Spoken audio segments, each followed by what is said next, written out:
If you were anything like me, you spent much of your childhood with the idea that there was some kind of monster lurking in your closet or hiding under your bed just waiting to grab your ankle when you jumped down to get help. And no, despite what Monsters Inc. told you, these monsters weren't anything like Mike or Sully. But now that I think about it, mine might have looked a little bit like Steve Buscemi. Anyway, that's beside the point, because monsters aren't real, right?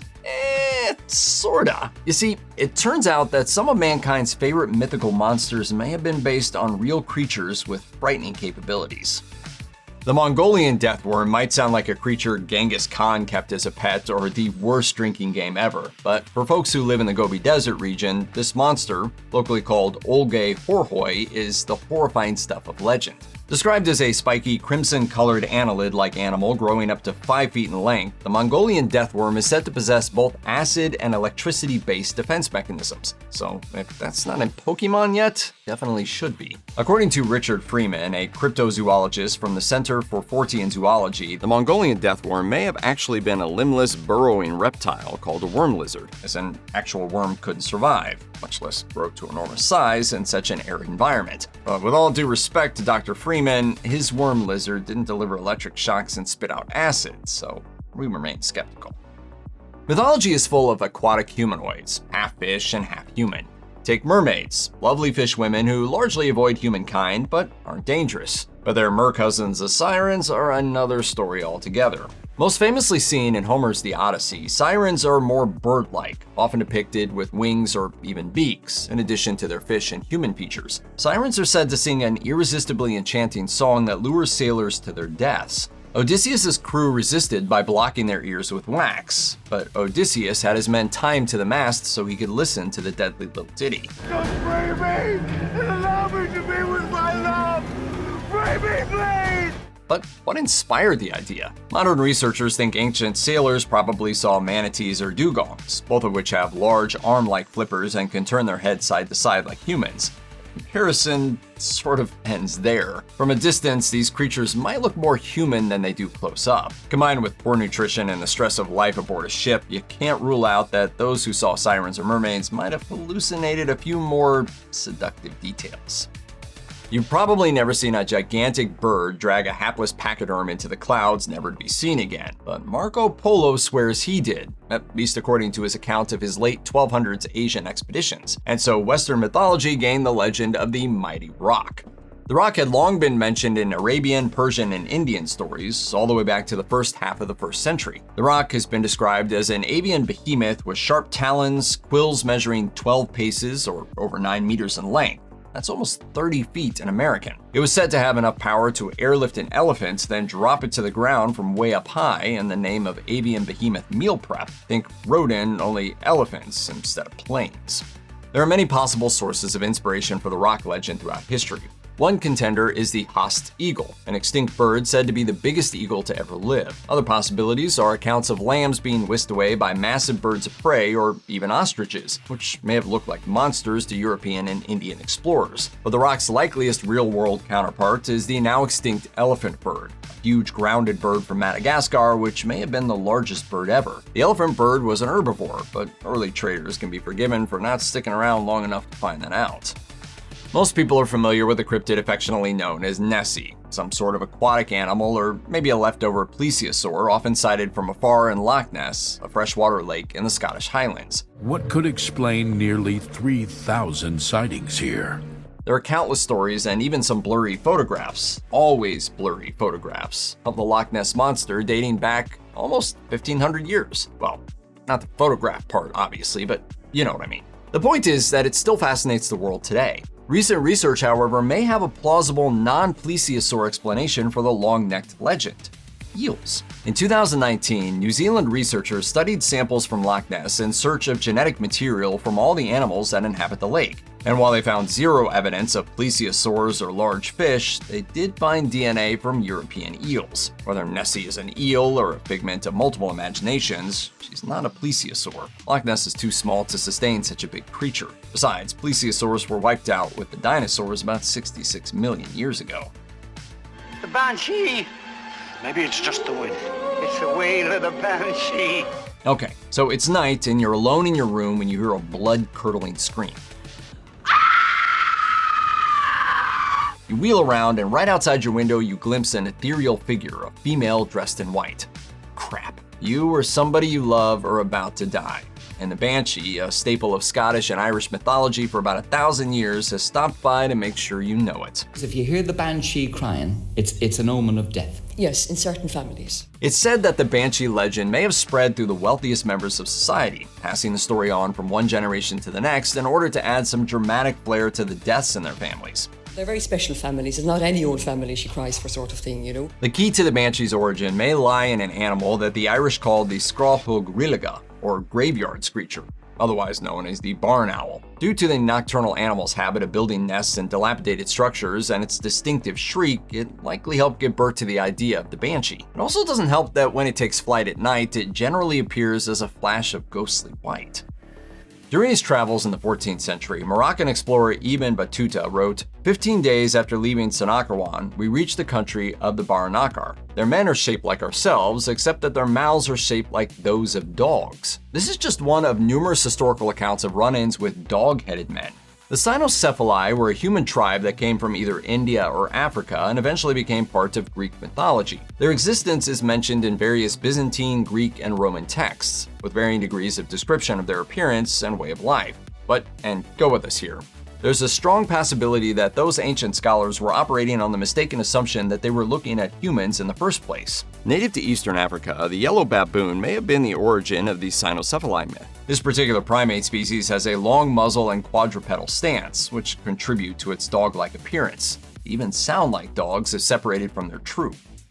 The phoenix has been immortalized in the ancient stories of the Greeks, Egyptians, Arabians, Chinese, and many other cultures around the world. For millennia, this majestic mythical bird has been associated with death and rebirth. Legend has it that the phoenix draws its power from the sun and can resurrect itself from its own ashes over and over again. There are many theories as to how the phoenix story was born. While it tends to look like an eagle or hawk on fire, it may have been inspired by the Asian ostrich, the peacock, or the golden pheasant. But the strongest candidate for the proto-phoenix appears to be the flamingo. And the idea of the phoenix rising from the ashes may have been inspired by the way flamingos build nests of salt flats that give the appearance of a flickering flame.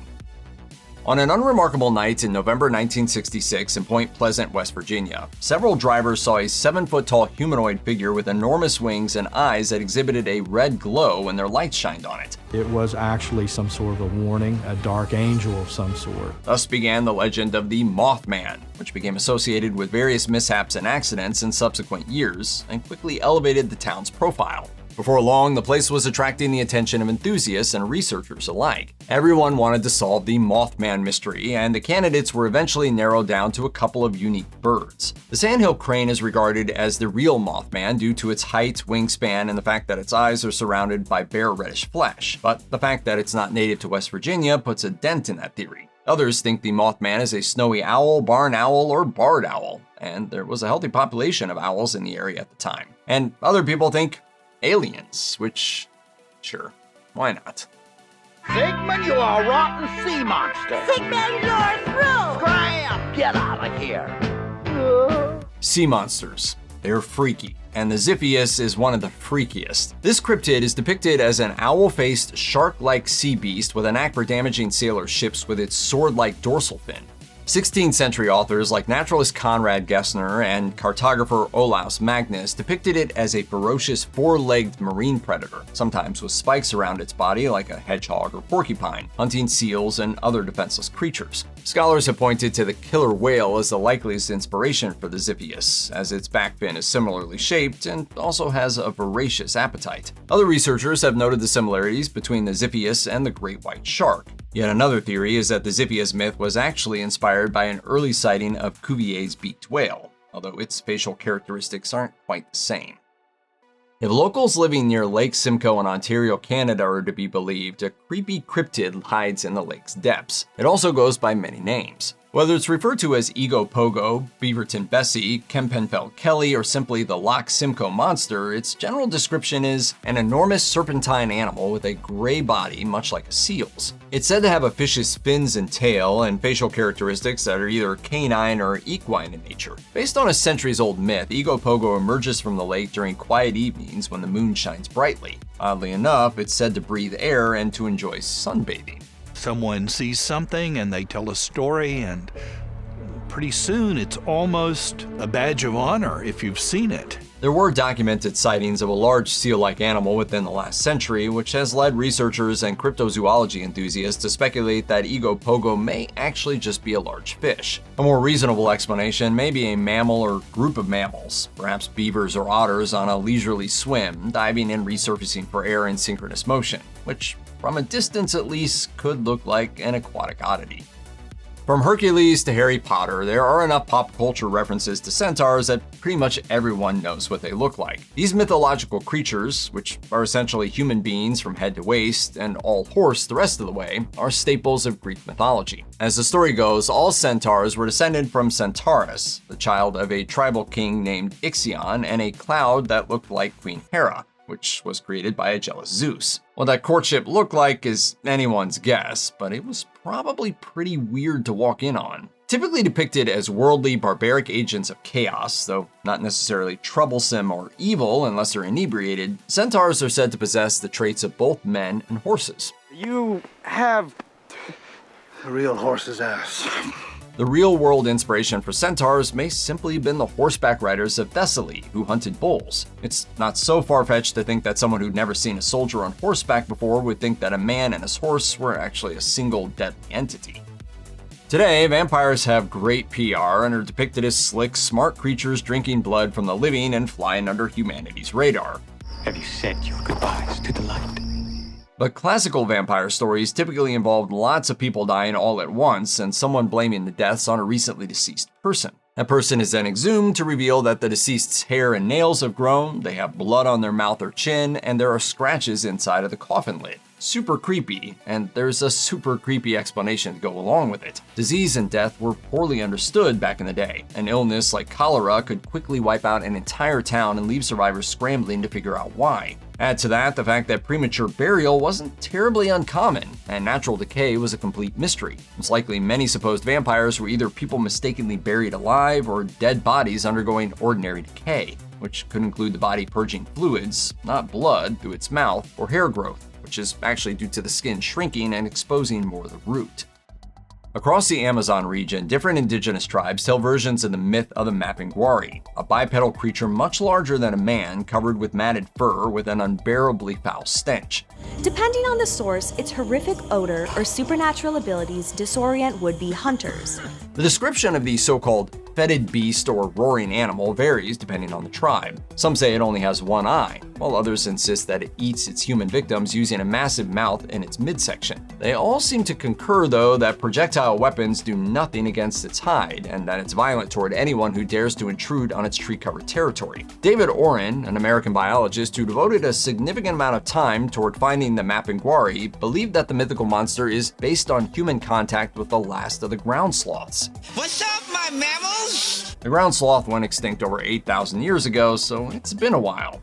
Oren even suggests that modern-day Mapinguari sightings could actually be encounters with ground sloth's descendants, which he speculates are fructivorous giants with an abdominal gland that expels noxious gas. Sounds like that uncle nobody wants at Thanksgiving dinner. A body that's similar to a horse or a deer. It was just really ugly, and it was a snout, but it wasn't a snout of anything I've seen. In the Pine Barrens of New Jersey, legend tells of the Jersey Devil. According to the most common myth, the creature was the 13th child of a woman named Mrs. Leeds, who was so sick of having kids that she cursed the child and ended up giving birth to a beast with bat wings and hooves. The story is nearly 300 years old, but it really only became well known outside of New Jersey in the 20th century.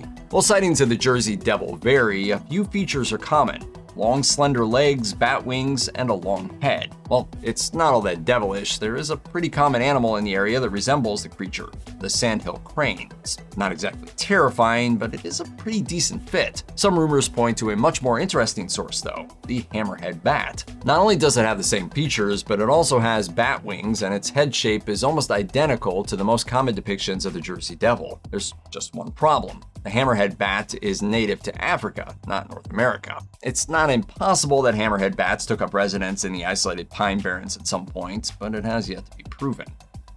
On August 21, 1955, in Hopkinsville, Kentucky, 11 different people, mostly members of a family called Sutton, claimed to see creatures that looked like goblins. The things stood about 3 feet tall and had long arms that reached nearly to their feet, as well as large pointy ears sticking out from their bulbous heads. A Sutton family friend, Billy Ray Taylor, claimed the creatures arrived in a small metallic craft that dropped straight out of the sky. The Suttons initially laughed at Taylor's story, but an hour later, their dog began to bark. Upon going outside, the family and Taylor saw one of the creatures. The men grabbed their rifles and shot at the creatures, but they seemed to be impervious to bullets. After several hours, during which time the creatures poked their heads into the house's windows and stood on the roof, the Suttons escaped and hightailed it to the police station. While police assumed the Suttons had been into the good moonshine, it turned out they didn't drink and no alcohol was found on the premises. Authorities found shell casings, but nothing else. Some have proposed a much more earthly explanation than aliens, though. The creatures were actually great horned owls, which bear a striking resemblance to the sketches that the police made. Serving as both a monster of South African mythology and an explanation behind catastrophic rain and floods in the region, the Inkanyamba is described as a flying snake with equine facial features. According to local folklore, the so-called snake in the sky emerges from its river habitat near the Howick Falls in the summer, either to guard its territory or find itself a partner. Some also cite human activities which disturb its resting place as a reason why Inkanyamba rears its horse-like head from time to time. As the story goes, the Inkanyamba has the unfortunate habit of mistaking the glistening roofs of houses as its watery home. And whenever it takes a dive and discovers that it was wrong, it immediately flies into a rage, literally brewing up a storm of destructive anger and causing weather-related calamities. This attraction to bodies of water is the reason why elders in certain South African villages dislike the construction of nearby dams. Interestingly, the reverence of locals for the Inkanyamba is so great that officials have successfully used the myth to discourage them from occupying areas of risk from natural disasters. It's no shock that researchers point to freshwater eels as the inspiration for the Inkanyamba legend. After all, aside from their general abundance and morphological similarities, they're also said to live near waterfalls.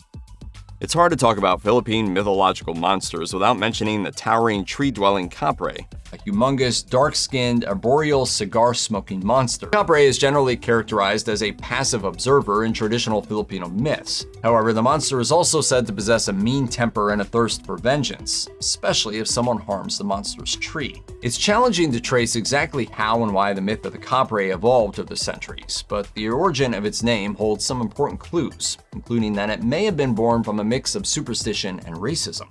In his book, Revisiting Usag Pasma Kulam, writer and anthropologist Michael Tan explains that the word Kapre may be a derivative of Kapre, the term used by Spanish conquerors to describe the dark-skinned non-believers they encountered in the Philippines. Meanwhile, a bit of etymology might help explain the Kapre's legendary smoking habit. Certain Southeast Asian fireflies swarm around trees, which could resemble the flickering embers of a lit cigar.